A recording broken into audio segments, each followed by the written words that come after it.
Yeah. Safety, where continued development really. Dominic Cummings said yesterday tens of thousands of people have died unnecessarily. Your reaction? Well, very serious allegations from Dominic Cummings about the chaos and incompetence in the decision-making in the government. And there are consequences to that in relation to those that have died. And what we need to do is put what Dominic Cummings said alongside the facts. We know that we've got one of the highest death tolls in Europe, and the families who've lost someone are entitled to answers in relation to this, because bad decisions have consequences, and in this case, the consequence, I'm afraid, are unnecessary deaths. Should Matt Hancock remain Health Secretary? There are very serious allegations in relation to the Health Secretary, so serious that if true, they're a breach of the ministerial code, and that has obvious consequences. We need to get to the bottom of it. Dominic Cummings can't be the last word on this. We need to get all the available evidence. We need to see the answers that the Health Secretary puts forward. The Select Committee needs to have all the evidence, but they're very, very serious allegations.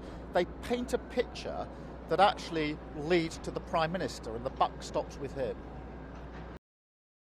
Dominic Cummings said that his old boss was not fit to be Prime Minister, he'd concluded. Your response to that, your reaction? I don't think the Prime Minister has made good decisions in this pandemic. I was very concerned, I've always been very concerned, about the repeat of mistakes from the first wave into the second wave, and in particular the slowness to lockdown in the autumn. I think the Prime Minister got that completely wrong. There are consequences, and that's what these allegations are all about. It's why the inquiry needs to be fast-forwarded. And we can't have this drip, drip, drip of allegations. We need to get to the bottom of it. The families who've lost someone deserve answers. You said in the past you don't trust what Dominic Cummings says. Why do you believe him now? Well, it's Hobson's choice, isn't it? We've got Dominic Cummings on one hand and the Prime Minister on the other. And I don't think Dominic Cummings should have the last word on this. That's why all the evidence should be put before the committee. The Health Secretary should answer the allegations, and the inquiry should be fast forwarded. So it's not about taking anyone's word, it's about getting to the bottom of this.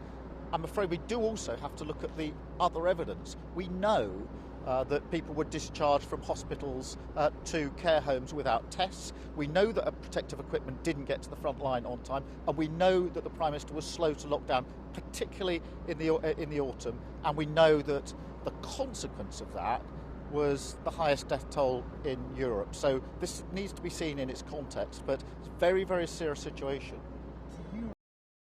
Do you regret that you, as opposition leader, didn't do more, whether to speak out about patients coming out of hospital, going to care homes, or to push for a lockdown in the autumn?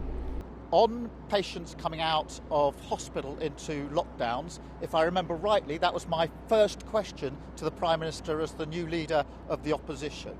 On the question of lockdown, I broke ranks with the government on lockdown in the autumn to call for a circuit break in the autumn.